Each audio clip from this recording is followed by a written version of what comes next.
Hello दोस्तों, नमस्कार। स्वागत है आपका आपके चैनल जीएस फैक्ट्री पर।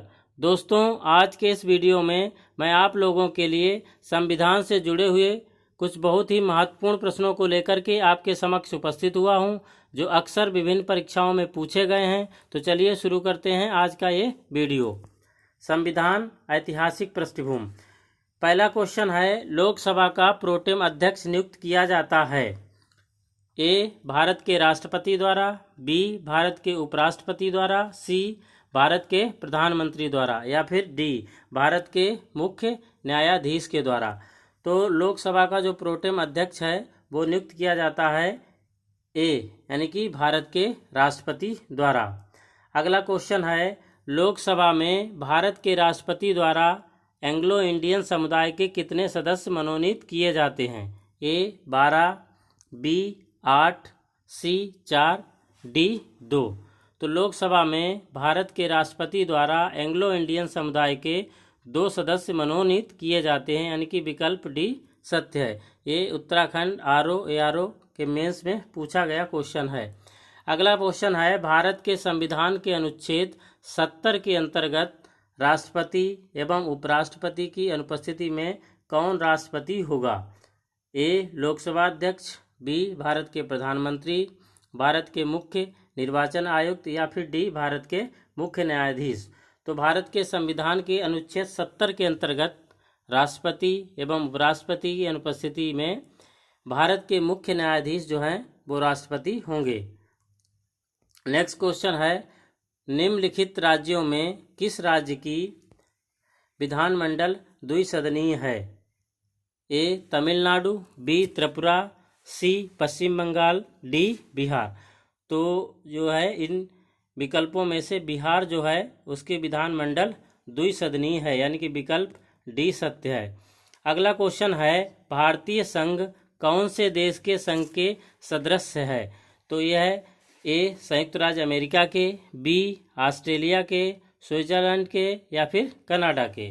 तो इसका सही विकल्प है डी, यानी कि कनाडा। भारतीय संघ कनाडा देश के संघ के सदस्य है।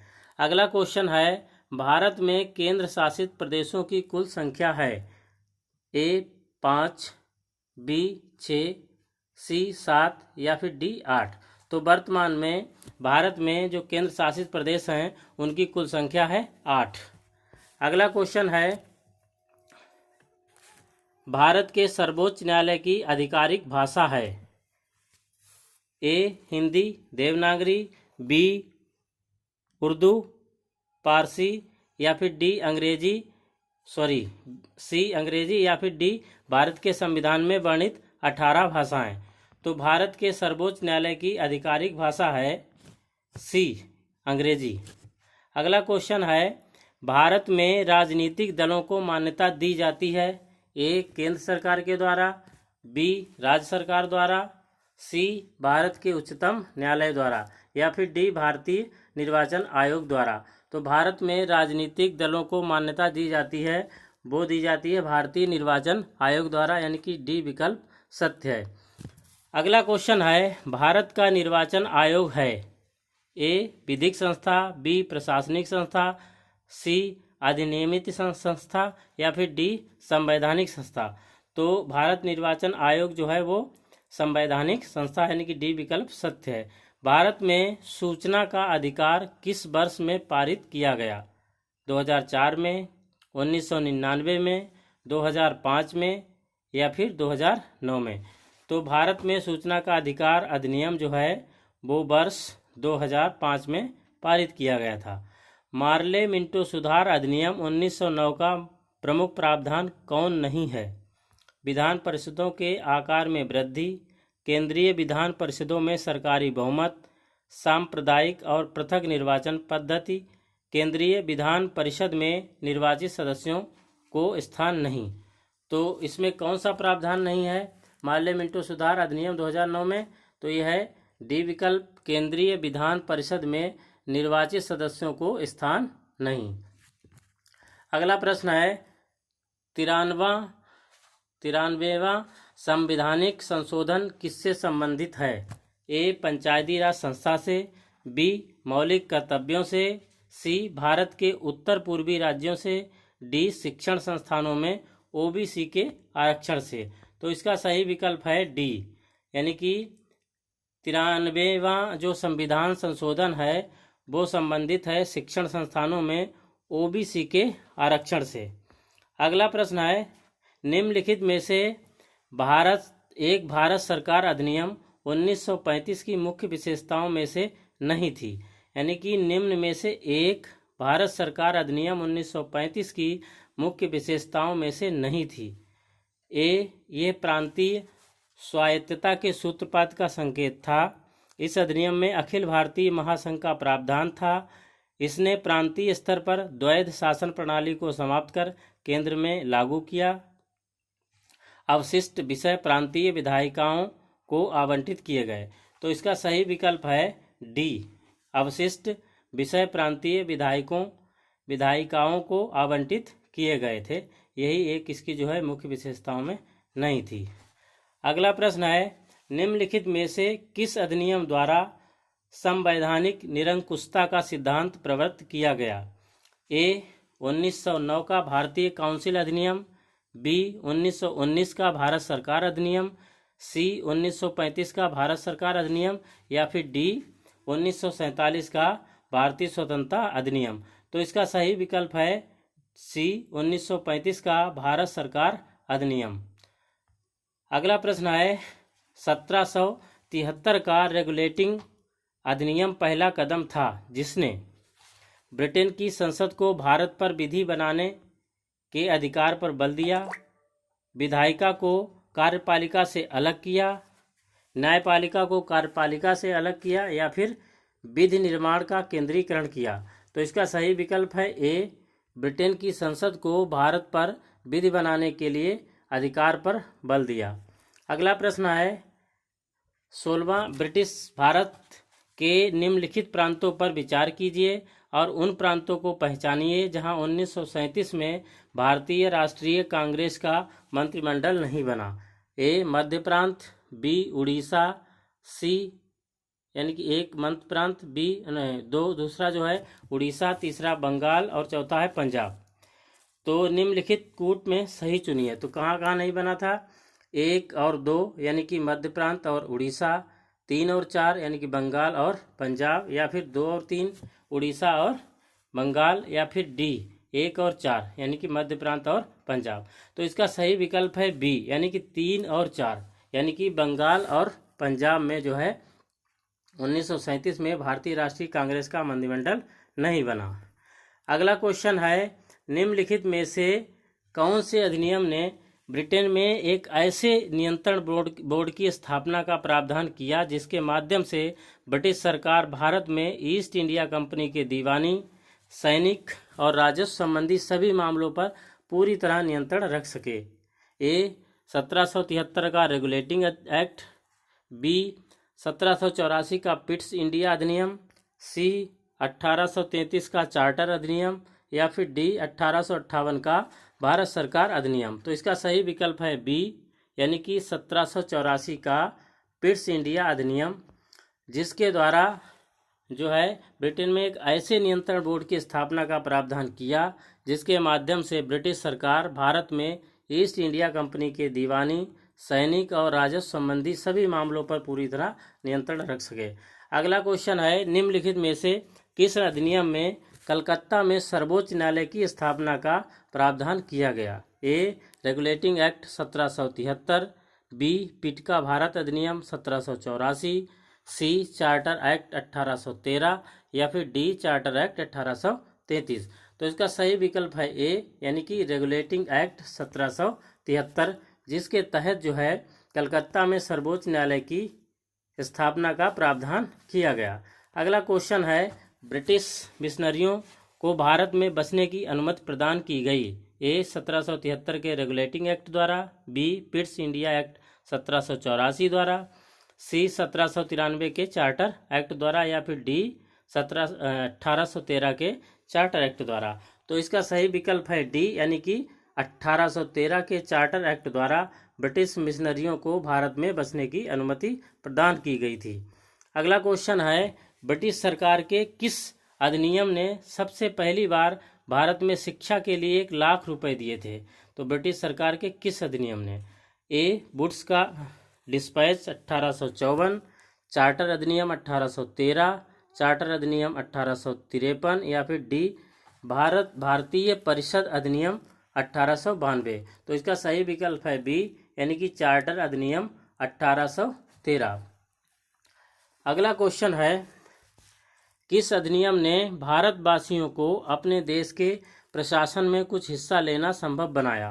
ए. Charter act 1833, B. Charter act 1853, C. Government of India act 1858, या फिर डी.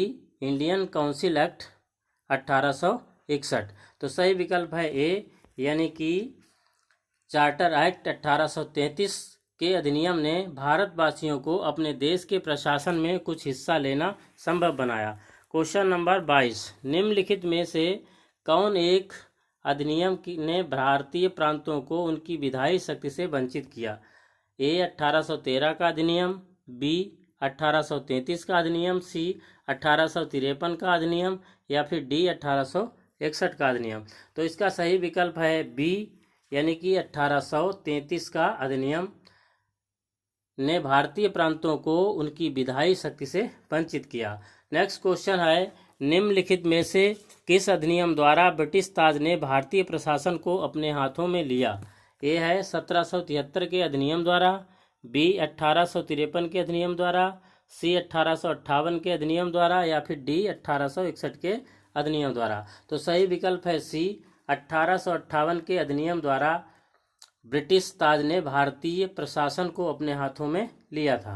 अगला क्वेश्चन है, निम्नलिखित में से भारतीय स्वतंत्रताओं का अधिकार पत्र किसे कहा जाता है? Regulating act 1773, Pitt's India act 1784, charter act 1813, महारानी की घोषणा 1858। तो इसका सही विकल्प है डी, महारानी की घोषणा 1858।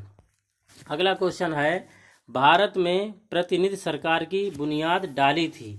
ए. 1909 के सुधार अधिनियम ने, बी. 1861 के भारतीय परिषद अधिनियम ने, 1892 के भारतीय परिषद अधिनियम ने, 1935 के भारत सरकार अधिनियम ने। तो इसका सही विकल्प है बी, 1861 के भारतीय परिषद अधिनियम ने। अगला क्वेश्चन है, निम्नांकित में से किस अधिनियम द्वारा भारत में प्रतिनिधि संस्थाएं प्रथम बार प्रारंभ हुई थीं? ए. चार्टर अधिनियम 1853, बी. भारत सरकार अधिनियम 1858, सी. भारत परिषद अधिनियम 1861, डी. भारत परिषद अधिनियम 1892। तो सही विकल्प है सी, भारत परिषद अधिनियम 1861। अगला क्वेश्चन है, निम्नलिखित में से उदारवादियों की कौन सी एक मांग मार्ले मिंटो सुधारों में स्वीकार की गई थी? भारत के लिए डोमिनियन स्टेट्स, उत्तरदायी सरकार का प्रारंभ, परिषदों के आकार का विस्तार, या फिर स्वराज्य का विचार। तो इसका सही विकल्प है सी, परिषदों के आकार का विस्तार।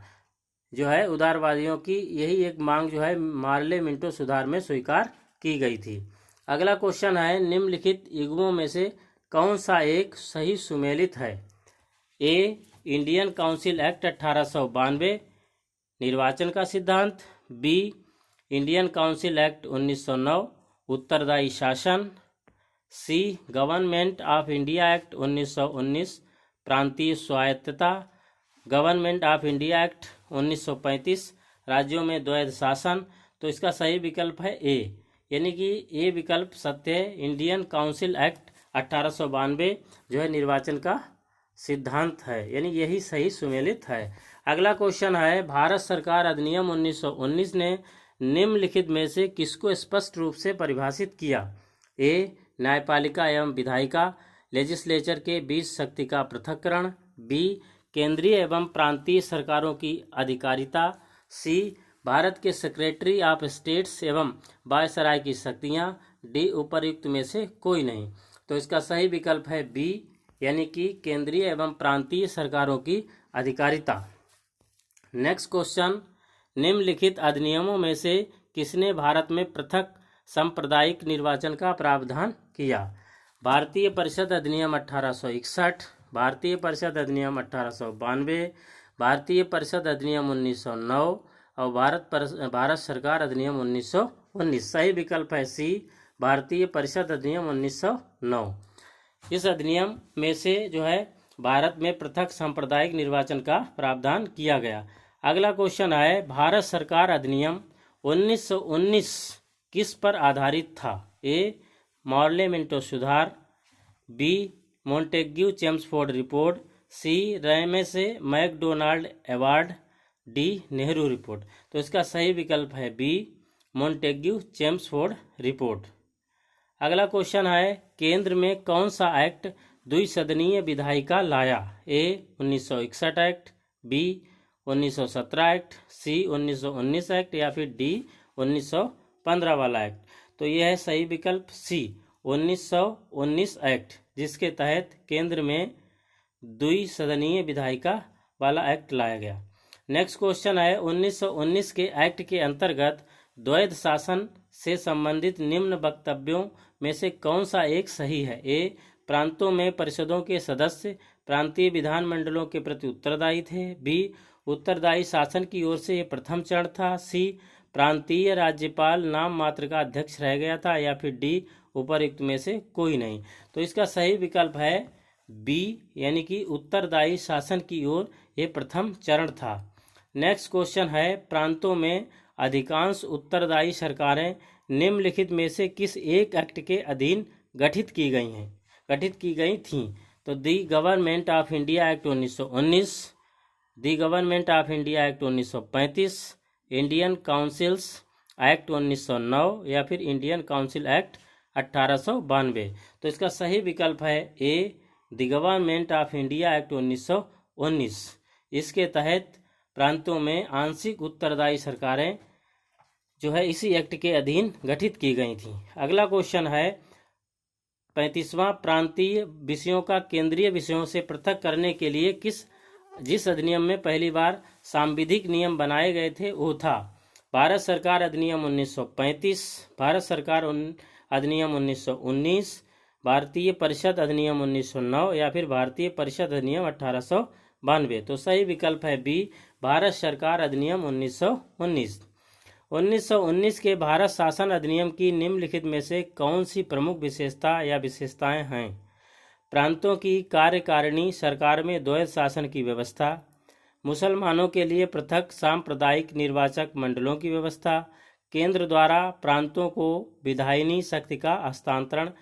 निम्नलिखित कूटों के आधार पर सही उत्तर चुनिए। ए, केवल एक, बी, केवल 2 और 3, सी, केवल 1 और 3 और डी, 1, 2 और 3। तो इसका सही विकल्प है सी, यानी कि 1 और 3। और 1 और 3 में है, एक में है प्रांतों की कार्यकारिणी सरकार में द्वैध शासन की व्यवस्था और 3 में है केंद्र द्वारा प्रांतों को विधायिनी शक्ति का हस्तांतरण। तो इन दोनों के द्वारा जो है 1919 के भारत शासन अधिनियम की जो है प्रमुख विशेषता है। अगला क्वेश्चन है, सन 1919 के अधिनियम के अंतर्गत दी गई द्वैध शासन व्यवस्था में निम्नलिखित में से किस एक ने परिवर्तन के लिए संस्तुति की थी? ए, मूडी मैन समिति, बी, संप्रू समिति, सी, साइमन आयोग और डी, बटलर आयोग। सही विकल्प है सी, साइमन आयोग। नेक्स्ट क्वेश्चन, निम्नलिखित में से किस अधिनियम के अंतर्गत द्वैध शासन व्यवस्था लागू की गई? ए, भारतीय परिषद अधिनियम 1861, भारतीय परिषद अधिनियम 1892, भारतीय परिषद अधिनियम 1909 या फिर भारत सरकार अधिनियम 1919। तो इसका सही विकल्प है डी, यानी कि भारत सरकार अधिनियम 1919 अधिनियम के अंतर्गत द्वैध शासन व्यवस्था लागू की गई। नेक्स्ट क्वेश्चन है 39वां, मॉन्टेग्यू चेम्सफोर्ड सुधार का प्रकाशन कब हुआ था? 1909 में, 1919 में, 1935 में या फिर 1918 में। तो सही विकल्प है डी, 1918 में। अगला क्वेश्चन है, भारत में द्विसदनात्मक व्यवस्थापिका को किस अधिनियम द्वारा प्रारंभ किया गया? 1909 के द्वारा, 1919 के द्वारा, 1935 के द्वारा या फिर 1947 के द्वारा। तो सही विकल्प है बी, यानी कि 1919 द्वारा। नेक्स्ट क्वेश्चन है, निम्नलिखित में से कौन सा एक सही है? ए, भारतीय संविधान में मूल अधिकारों को शामिल करने के लिए नेहरू रिपोर्ट 1928 ने समर्थन किया था। बी, भारत सरकार अधिनियम 1935 ने मूल अधिकारों को प्रश्रय दिया था। या फिर सी, अगस्त प्रस्ताव 1940 ने मूल अधिकार शामिल किए थे। या फिर डी जो है, क्रिप्स मिशन 1942 ने मूल अधिकारों को प्रश्रय दिया था। इसका सही विकल्प है ए, भारतीय संविधान में मूल अधिकारों को शामिल करने के लिए नेहरू रिपोर्ट 1928 ने समर्थन किया था। अगला क्वेश्चन है, 20 अगस्त 1917 के सुधारों की घोषणा को जाना जाता है। ए, मॉन्टेग्यू घोषणा के नाम से। बी, मॉर्ले घोषणा के नाम से। सी, मिंटो घोषणा के नाम से। डी, जेम्स फोर्ड घोषणा के नाम से। तो इसका सही विकल्प है ए, मॉन्टेग्यू घोषणा के नाम से। अगला क्वेश्चन है, 1935 के भारत सरकार अधिनियम की निम्नलिखित में से कौन सी एक वैशिष्ट युक्त नहीं है? तो ए, केंद्र में साथ ही साथ राज्यों में द्वैत शासन। बी, द्विसदनी विधानमंडल। सी, प्रांतीय स्वायत्तता। या फिर डी, एक अखिल भारतीय संघ। तो इसका सही विकल्प है ए, केंद्र में साथ ही साथ राज्यों में द्वैत शासन। नेक्स्ट क्वेश्चन, स्वतंत्रता भारत के लिए संविधान का प्रारूप तैयार करने के लिए किया गया। स्वतंत्र भारत के लिए संविधान का प्रारूप तैयार करने के लिए किया गया राष्ट्रवादियों का सर्वप्रथम प्रभावी प्रयत्न कब शुरू हुआ? ए, पूना पैक्ट में। बी, सप्रू रिपोर्ट से। डी, नेहरू रिपोर्ट से। और सी, नेहरू रिपोर्ट से। डी, जिन्ना के 14 सूत्रों से। तो इसका सही विकल्प है सी, नेहरू रिपोर्ट से। अगला क्वेश्चन है, निम्नलिखित में से किस एक अधिनियम द्वारा भारत में संघीय न्यायालय की स्थापना की गई थी? तो ए, भारतीय परिषद अधिनियम 1861। बी, भारत सरकार अधिनियम 1919। डी, भारत सरकार अधिनियम 1919। एंड सी, भारत सरकार अधिनियम 1919। डी है, उपयुक्त में से कोई नहीं। तो इसका सही विकल्प है डी, यानी कि इन विकल्पों में से कोई नहीं। निम्नलिखित में से किस एक अधिनियम द्वारा भारत में संघीय न्यायालय की स्थापना की? तो इनमें से कोई नहीं। नेक्स्ट क्वेश्चन है, भारत सरकार अधिनियम 1935 के अनुसार प्रांतीय कार्यकारिणी प्रोविंशियल एग्जीक्यूटिव का या के निम्नलिखित में से कौन सा या से अभिलक्षण हैं या हैं? तो प्रांत का कार्यकारी प्राधिकरण गवर्नर में निहित था। दूसरा है, गवर्नर को सलाह देने के लिए मंत्रिपरिषद। और तीसरा है, गवर्नर को प्रांतीय विधानमंडल के अविश्वास मत द्वारा हटाया जा सकता था। तो नीचे दिए गए कूट का प्रयोग कर सही उत्तर चुनिए। 1 और 2। बी, 1 और 3। सी, 2 और 3। या फिर डी, केवल 2। तो सही विकल्प है 1 और 2, जिनके द्वारा, यानी कि भारत सरकार अधिनियम 1935 के अनुसार प्रांतीय कार्यकारिणी प्रोविंशियल एग्जीक्यूटिव का जो है प्रांत का कार्यकारी प्राधिकार गवर्नर में निहित था और गवर्नर को सलाह देने के लिए मंत्रिपरिषद थी। तो ये सही है 1 और 2। अगला क्वेश्चन है, एक संघीय व्यवस्था और केंद्र में द्वैत शासन भारत में लागू किया गया था। ए, 1909 के अधिनियम द्वारा। बी, 1919 के अधिनियम द्वारा। सी, 1935 के अधिनियम द्वारा। या फिर डी, उपयुक्त में से कोई नहीं। तो इसका सही विकल्प है सी, यानी कि 1935 के अधिनियम द्वारा। नेक्स्ट क्वेश्चन और लास्ट क्वेश्चन है ये, ब्रिटिश भारत में संघीय न्यायालय के विषय में जो कथन सत्य हैं वह हैं। इसकी स्थापना 1919 के अधिनियम द्वारा की गई थी। बी, प्रीवी काउंसिल में अपील की जा सकती थी। ये भारत के लिए उच्चतम न्यायालय था, इसको प्रारंभिक अधिकार नहीं था। तो सही विकल्प है बी, यानी कि ब्रिटिश भारत में संघीय न्यायालय के विषय में जो कथन सत्य है वो है प्रीवी काउंसिल में अपील की जा सकती थी। तो दोस्तों, ये रहे बहुत ही महत्वपूर्ण क्वेश्चन जो अक्सर विभिन्न परीक्षाओं में पूछे गए हैं। अगर वीडियो अच्छा लगा हो तो वीडियो को लाइक, शेयर तथा चैनल को सब्सक्राइब अवश्य करें। बहुत बहुत धन्यवाद।